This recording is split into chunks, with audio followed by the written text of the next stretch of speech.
Depois de tudo aquilo que aconteceu no Rio de Janeiro, o governo Lula ficou totalmente desnorteado com a situação dos governadores de direita se unir em prol da segurança pública, principalmente do estado aí do Rio de Janeiro, porque viram que se dependesse de qualquer forma do governo federal, ia ficar muito complicado. E a imagem do Lula foi muito manchada aí depois dessa mega operação. A gente tem que falar aqui agora que o governo está fazendo de tudo para aprovar aí uma nova PEC da segurança pública, que integra ali as forças federais junto com os governos estaduais. Só que tem uma pegadinha nessa história aí, e o governador de Goiás, o Ronaldo Caiado, ele desbancou o Lula aqui na raiz. A gente vai trazer para vocês aqui tudo que aconteceu nessa fala do governador de Goiás, o Ronaldo Caiado, dentro da CNN, que é muito importante que você esteja extremamente atualizado. Tem uma situação aqui também entre o presidente Donald Trump e o Maduro, que depois que saiu uma nova notícia aqui em primeira mão, a situação está muito complexa ali e pode vir agora uma terceira guerra mundial, dependendo do que, se isso aqui realmente se confirmar. Pessoal, meu nome é Samuel Fernandes, eu sou analista de negócios lá do canal Editorial Central e a gente está aqui novamente no canal do Dr. Sandro Gonçalves, trazendo conteúdo extra de tudo que aconteceu na política nacional e na geopolítica também. Vamos comentar sobre esse assunto aqui da segurança pública do Brasil, que esse assunto aqui foi o assunto da semana, foi o que gerou mais repercussão aí no Brasil inteiro, sem nenhuma dúvida. Agora, a grande questão é que o governador de Goiás aqui nessa fala dentro do Metrópolis Política, ele desbancou essa narrativa do Lula aí, agora de querer ajudar dentro do Rio de Janeiro ali. Olha só o plano do Lula de aliviar para o tráfico que é exposto ao vivo. Preste bastante atenção aqui na fala do Ronaldo Caiado. Acho que vocês e todos que estão nos assistindo possam entender que aquilo que realmente o governo quer transformar numa emenda à Constituição brasileira, já existe lei ordinária desde o governo Michel Temer. Ou seja, a lei do SUSP, a lei 13.675 de 2018. Então essa integração ela já está prevista.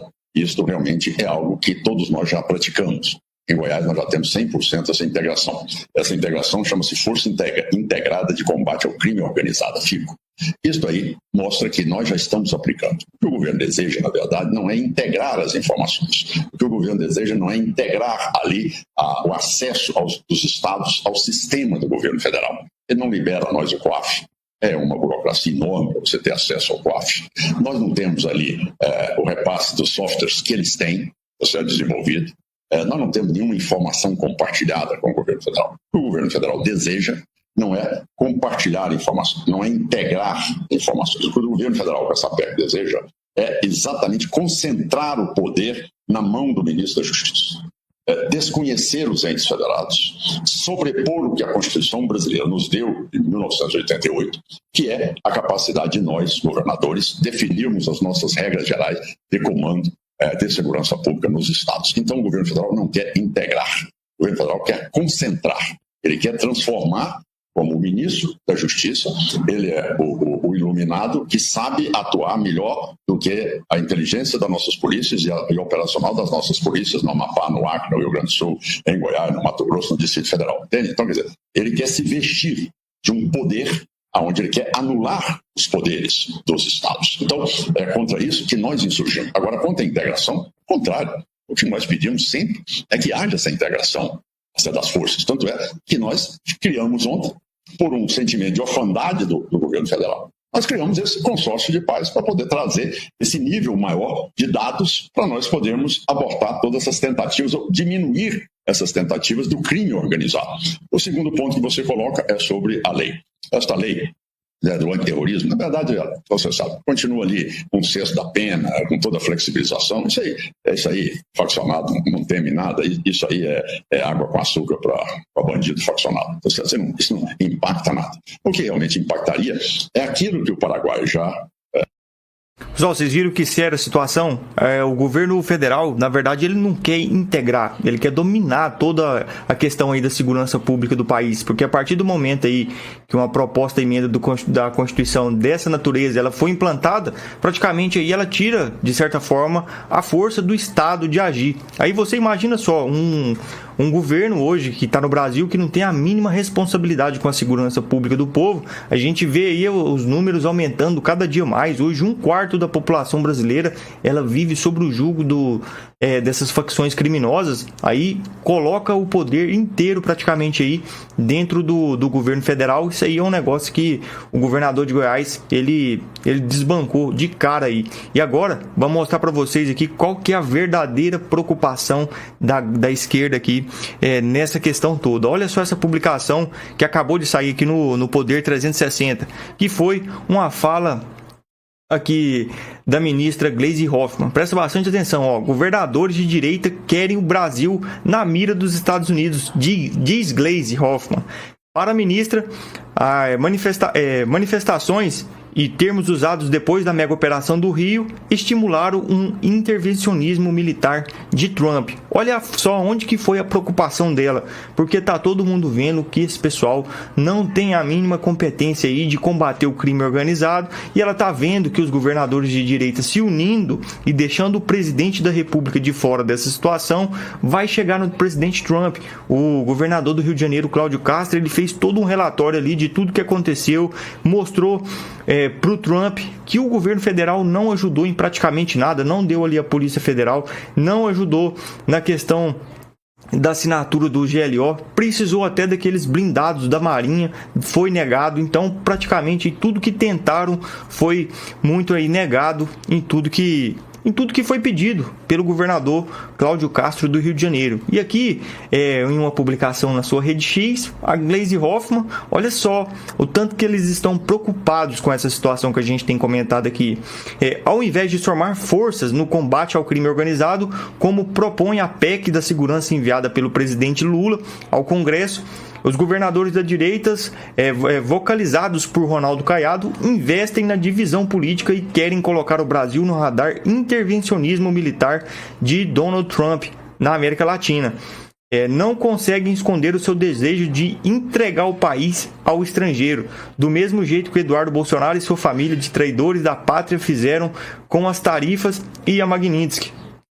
Segurança pública é uma questão muito importante que não pode ser tratada com leviandade e objetivos eleitoreiros. Combater o crime exige inteligência, planejamento e soma de esforços, menos da galera do PT, porque que adianta aí um esforço de quem praticamente não tem responsabilidade nenhuma nessa questão. Olha que textinho assim fajuto. Coloca nos comentários aí que a gente quer saber qual que é a sua opinião também sobre esse caso aqui.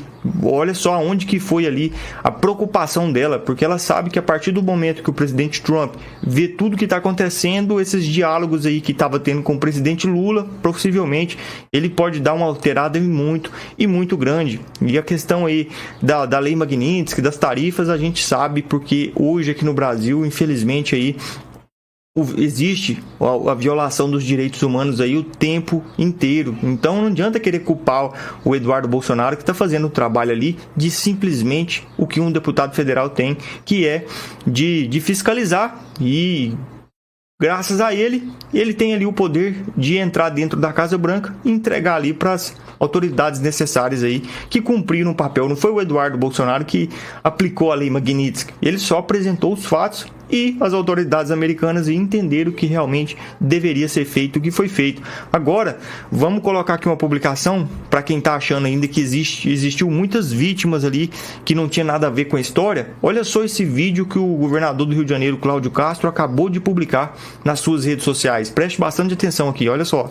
Bom dia, pessoal. Já estou aqui de manhã no Palácio Guanabara, junto com o nosso secretário de Estado da Polícia Civil, o delegado Felipe Cury. Acabei de receber as primeiras informações sobre os narcoterroristas que foram neutralizados na nossa última operação. E parabéns para eles. Eles pararam até de falar que eram os simples traficantes, agora os narcoterroristas. E as informações são impressionantes. 59 pessoas identificadas até o momento, todas com histórico criminal. 22 delas naturais de outros estados. 6 do Pará, 6 do Amazonas, 3 da Bahia, 2 de Goiás, 2 do Espírito Santo, 2 do Ceará, 1 da Paraíba. E alguns exemplos muito sensíveis que eu vou trazer para vocês aqui. Espírito Santo, russo, chefe do tráfico em Vitória. Amazonas, Chico Rato, chefe do tráfico em Manaus. Bahia, Mazola, chefe do tráfico de Feira de Santana. Goiás, Fernando Henrique dos Santos, chefe do tráfico em Goiás. Doutor Felipe, trabalho primoroso da nossa perícia. Exatamente, senhor governador. Um trabalho fantástico feito pela nossa perícia, pela uma força-tarefa que nós fizemos no ML com nossos peritos legistas, com a rápida identificação desses narcoterroristas que foram neutralizados na Operação Contenção, e mostra justamente que o trabalho de investigação e de inteligência que foi realizado nessa operação pelas polícias civil e militar estavam corretos, ou seja, um trabalho preciso de inteligência que mostra aí o resultado, todos com anotações criminais e todos esses narcoterroristas de extrema periculosidade e chefes de facção criminosa. É isso aí, gente. O nosso trabalho é livrar a sociedade do tráfico, da milícia, de todo aquele que prejudica o nosso direito de ir e vir. Nós continuaremos trabalhando com técnica e respeito à lei para que a gente possa estar devolvendo o direito de ir e vir do nosso Rio de Janeiro. E já vamos entregar o relatório completo, sobretudo para as autoridades, porque no Rio de Janeiro transparência é fundamental. Vamos continuar trabalhando. Um abraço. Olha só casca grossa aí que perdeu sua vida ali na troca de tiro com a polícia, e a grande mídia quer vender aquela ideia que foi praticamente aí, eles não sabem com quem que morreu ali, na verdade, naquela operação. Essa operação aí vem a seguinte questão: a grande mídia tentando vender aí para todo mundo que foi uma operação muito sangrenta, que não sei o que. Aí perguntaram à população, e olha só, a gente trouxe uns dados aqui que aconteceu depois dessa mega operação. Uma delas aqui é essa publicação aqui do Balanço Geral, que fez ali uma enquete ao vivo perguntando o que a população, se ela concorda ou não com essa mega operação. E olha só a tamanha diferença aqui. Nessa votação foi 25 mil aprovando ali as mega operações dentro das favelas e apenas 1.900 dizendo que não. E outra publicação aqui que também traz a mesma enquete é uma outra publicação. É essa publicação aqui do canal Metrópolis. Olha só, quase 90% dos moradores da favela do Rio de Janeiro apoiam a operação contra o Comando Vermelho. Olha só a publicação aqui do canal Metrópolis. A maioria dos moradores da favela da cidade do Rio de Janeiro apoiam a mega operação policial realizada esta semana nas favelas da Penha e do Alemão. De acordo com uma pesquisa da Atlas Intel, é a segunda pesquisa com o número de 88% das pessoas que estão aprovando ali. Então, não é brincadeira, esse aqui não é um número que a gente pode deixar simplesmente para lá. É praticamente aí todas as pessoas do Rio de Janeiro, que são pessoas do bem, apoiam sim a polícia a entrar ali e fazer essas mega operações, porque ninguém aguenta a viver sobre o jugo dessas facções criminosas aí o tempo inteiro. Agora, para a gente colocar aqui uma última publicação sobre esse tema, e prova disso é as ruas do Rio de Janeiro aqui, que provam por si próprios aqui, que mostra que a população aqui está aplaudindo de pé os policiais. Olha só.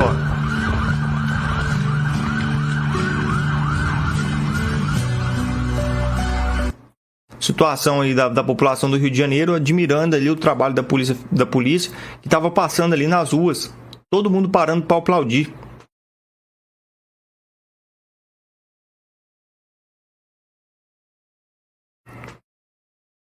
Essa aqui foi uma publicação aqui do Diário 360, onde diz o seguinte: nas ruas do Rio de Janeiro, as famílias e cidadãos de bens se reuniram para aplaudir e homenagear os policiais. Entre os gestos emocionados e palavras de gratidão, o povo reconheceu a coragem, o cumprimento e o sacrifício desses profissionais, destacando a importância de valorizar quem enfrenta o crime de frente, garantindo a segurança e a paz das comunidades. Tem que dar os parabéns mesmo, tem que dar o braço a torcer para a polícia do Rio de Janeiro, que fez um excelente trabalho. A gente vai mostrar para vocês aqui agora uma outra situação que já muda praticamente total do tema, que é uma última notícia que saiu dentro do Luiz Barsi Notícias, onde mostra que o Trump pode atacar alvos na Venezuela em qualquer momento dentro do território. Isso aqui não vai ser agora lá no Mar do Caribe, não. A gente vai comentar sobre esse assunto aqui agora um pouco, que tem dado muito o que falar e tem a resposta imediata ali da Rússia depois dessa história aqui. Olha só, o governo dos Estados Unidos estaria prestes a atacar instalações militares dentro da Venezuela. Segundo informações obtidas pelo Miami Herald, fontes de conhecimento na operação afirma que os ataques podem ocorrer a qualquer momento e faria parte de uma nova fase da ofensiva americana contra o chamado Cartel de los Soles, grupo de narcotráfico supostamente comandado pelo ditador Nicolás Maduro e por altos membros do seu regime. De acordo com o Wall Street Journal, os alvos seriam base e estruturas militares usadas pelo cartel, e as ações teriam como objetivo enfraquecer a hierarquia e interromper o tráfico de drogas. Autoridades americanas, elas estimam que os grupos exporte cerca de 500 toneladas de cocaína por ano para os Estados Unidos e Europa. Embora não haja confirmação se Maduro seria um dos alvos diretos, uma das fontes declarou que seu tempo está se esgotando e que generais próximos estariam dispostos a capturá-lo. Então, a gente vai ver uma situação aí logo, porque imagina só, a gente não pode imaginar que o presidente Trump está tendo toda uma despesa dessa aí no Mar do Caribe. A gente estudou aqui antes de comentar sobre esse assunto e existe um dado interessante demais, que é a questão aí do valor logístico para deslocar essa tropa que foi para o Mar do Caribe.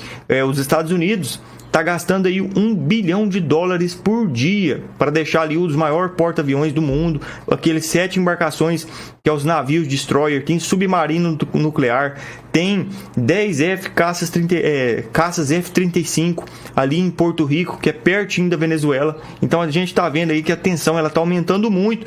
Depois ontem que saiu aquela notícia que o presidente Trump a qualquer momento também ele vai fazer testes de bomba nuclear, ele já está vendo aí que pode ter interferência de outros países nessa questão da Venezuela. Prova disso foi essa matéria aqui também que saiu no Braddock Show, que a Rússia apoia o Maduro e ameaça. Estamos preparados para responder a qualquer momento. Olha só essa publicação também, para a gente ficar mais atualizado. Olha só, porta-voz do Ministério das Relações Exteriores da Rússia emitiu declaração oficial sobre a tensão na Venezuela. A Maria Zakharova afirmou que apoiamos a liderança da Venezuela na defesa da soberania nacional. Abre aspas para ela de novo. Estamos preparados para responder... Melhor dizendo, apoiamos a liderança da Venezuela na defesa da soberania nacional. Fecha aspas. Esse aqui foi a porta-voz das relações exteriores da Rússia. Quem é a Rússia? Agora a gente faz a seguinte pergunta. Quem é a Rússia para falar de soberania nacional, tendo em vista aí o que fizeram com a Ucrânia? Eles querem cutucar a onça com a vara curta mesmo. Porque se a Rússia estiver achando que vai conseguir intrometer nessa questão aí do narcotráfico, que os Estados Unidos está querendo exterminar na Venezuela, a gente acredita aí que a Rússia tem muito mais a perder do que a ganhar, porque defender um ditador igual o Nicolás Maduro aí, só se tiver com o rabo preso também, porque essa situação aí ela pode implicar aí numa terceira guerra mundial. Olha só, contra a pressão americana, a diplomata advertiu, abre aspas novamente, estamos preparados para responder adequadamente às ameaças emergentes na região caribenha. Continuando aqui, o Kremlin pediu aos Estados Unidos para respeitar a lei internacional. Nossa, que hipocrisia é essa? Em atividades militares próximas à Venezuela. Porta-voz Peskov declarou que a Venezuela é um país soberano e as suas decisões devem ser respeitadas internacionalmente. Se hoje em dia, se o ditador Nicolás Maduro tivesse respeitado a soberania do povo venezuelano e não ter fraudado ali as urnas, não ter feito o que ele fez, talvez ele deveria até ser respeitado mesmo, por mais que ele fez tudo. Mas depois de tudo, depois de ter sacaneado tanto o povo da Venezuela, eu quero saber da sua opinião, se ele deveria ser respeitado aí ou não. E fica a seguinte pergunta novamente: quem é a Rússia na fila do pão aí para falar em soberania nacional, tendo em vista aí o que fizeram com com a Ucrânia naquela situação da vez. E a gente sabe que se não fosse o presidente Trump hoje nos Estados Unidos, talvez a Rússia, aqueles países vizinhos ali, já tinha tudo entrado na vala também, porque quem não respeita a soberania de ninguém é esses regimes da extrema esquerda, que é a situação da Rússia, da China, de tudo isso que acontece. Agora, vamos colocar aqui uma publicação do Maduro, de tanto que ele está desesperado aí com essa situação, que saiu agora aqui dentro do Poder 360, onde diz que o Maduro, em desespero, pede à Suprema Corte da Venezuela a revogação da cidadania para quem se unir ao exército estrangeiro. Porque está tendo algumas informações internas ali nos bastidores dentro da Venezuela que os cidadãos de bem estão, de certa forma, ali colaborando ali com as autoridades americanas. Porque tem algumas autoridades americanas ali infiltradas dentro da Venezuela, que serve ali, de certa forma, de espião. Olha só essa informação aqui. Ustedes vieron Leopoldo López, ustedes vieron a Leopoldo López pidiendo que el ejército gringo se meta aquí, como que eso fuera soplar y hacer botella, y lo nombren presidente a él. Buena respuesta que dio la Fuerza Armada Nacional Bolivariana de Dignidad. Yo he elevado al Tribunal Supremo de Justicia una consideración constitucional en base al artículo 130 para que agente vendepatria que se suman a un ejército extranjero imperialista para invadir a Venezuela, el Tribunal Supremo de Justicia autorice proceder y quitarle la nacionalidad venezolana, toda la documentación y todo lo que haya que quitarle, de acuerdo a la ley y la Constitución. Lo hice por la calle del medio.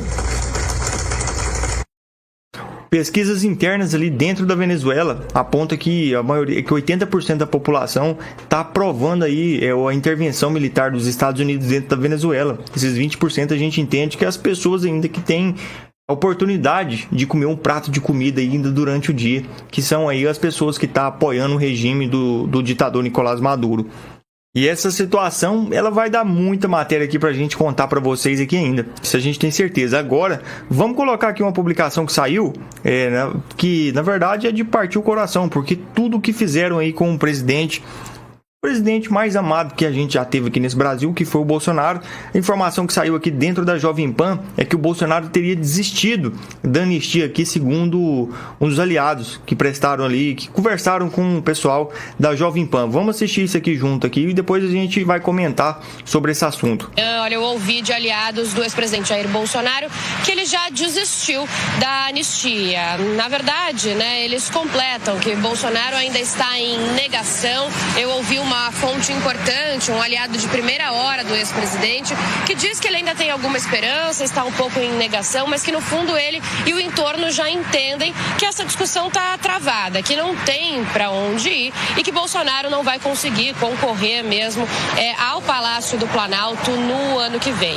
O entendimento, inclusive, sobre essa manobra que o partido dele, o Partido Liberal, pretende fazer na Câmara para tentar ainda fazer um gesto em prol da anistia é tido como isso mesmo, como um gesto, como um aceno, principalmente a Bolsonaro e ao eleitorado bolsonarista, ao eleitorado, então, do ex-presidente. O que o Partido Liberal, PL, pretende fazer na Câmara dos Deputados é aprovar uma manobra que vai privilegiar uma emenda dentro do projeto de lei da dosimetria. Eu explico, Eles vão apresentar um dispositivo chamado destaque de preferência. Então, eu ouvi algumas lideranças importantes do PL e eles me explicaram um pouco o que acontece no destaque de preferência. Eles vão apresentar nada mais, nada menos do que uma emenda dentro do projeto de lei da dosimetria, que é uma medida ali mais fraca, do que a anistia, não dá ali o perdão às pessoas, nem ao ex-presidente Jair Bolsonaro,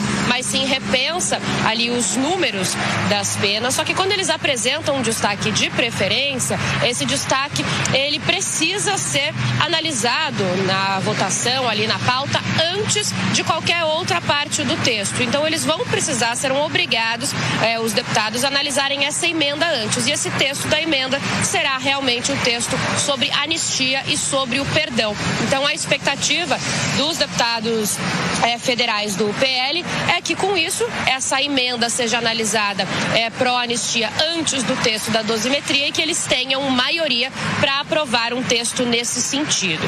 Os deputados do PL acreditam que tem maioria, então, para conseguir avançar com o tema. Mas outros parlamentares com quem eu conversei, de centro ou de oposição, acreditam que isso pode não ocorrer, que mesmo com destaque de preferência, mesmo obrigando os deputados, então, a analisarem o texto da anistia antes da dosimetria, um dentro do outro, eles não devem conseguir maioria para alavancar. Alguns aliados do governador de São Paulo, Tarcísio de Freitas, inclusive, me disseram mesmo que esse texto já morreu. Eu escutei que é uma pauta que não é boa para ninguém e que o Congresso Nacional não está confortável com essa situação.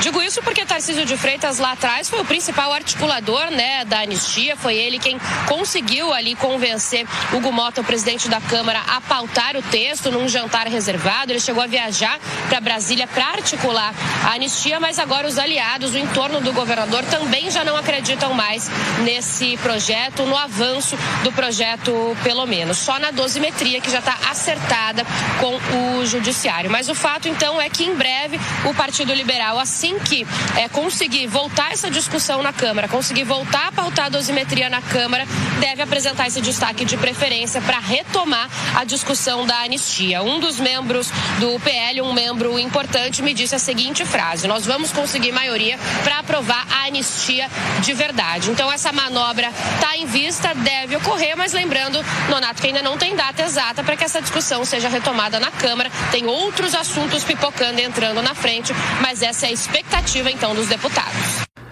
A gente quer saber da sua opinião a seguinte questão. Na nossa opinião aqui, a eleição de 2026 sem Bolsonaro na urna é uma eleição já fraudada, porque falar que teve golpe de Estado naquele ato do dia 8 de janeiro, que o Bolsonaro é o principal cabeça de tudo que aconteceu, isso aí é uma sacanagem sem tamanho. Agora, a seguinte questão, para a gente voltar mais para a realidade aqui, a seguinte questão que fica: o que você prefere? Anistia ampla, geral e restrita, ou essa questão aí da dosimetria, que eles estão falando aí em apenas 2 anos de prisão aí pro Bolsonaro, e que libertava aí essas outras pessoas aí que foram presas? Vai ser duas coisas: ou eles vão conseguir pautar não quer dizer aprovar a anistia ampla, geral e restrita, e talvez pode ser derrubada aí, porque a gente vê a questão do centro, que eles também não querem totalmente que o Bolsonaro volte para a presidência da República, porque eles viram ali que o Bolsonaro é um perigo para todo o sistema, e querendo ou não, o centro hoje no Brasil é um problema também para o Brasil. Então fica aí essa grande questão: ou o Bolsonaro fica de fora, ou ele vai simplesmente aí vai cumprir essa questão da dosimetria aí, que vai ser pautada. Eles vão decidir. E eu quero saber da sua opinião, o que deveria acontecer. Na nossa opinião, com certeza era ampla, geral e restrita, mas pelo visto isso está muito difícil de acontecer, porque parece que a pressão vinda do Donald Trump, de certa forma, ela deu uma diminuída aí, ou novas informações vai vir para poder mudar a nossa opinião nesse quesito. E a gente quer saber da sua opinião. Pessoal, esse aqui foi as informações que a gente conseguiu trazer aqui nesse editorial. Se você gostou, deixa o like, ajuda o nosso canal também. Meu nome é Samuel Fernandes, a gente é lá do canal Editorial Central. Se você gostou, o link está aqui na descrição. Ajuda o nosso canal a bater nossa meta de 10 mil inscritos. Tamo junto, que a gente está sempre trazendo aqui atualizações de tudo que acontece na política nacional. Tamo junto aí, até o próximo vídeo, se Deus quiser.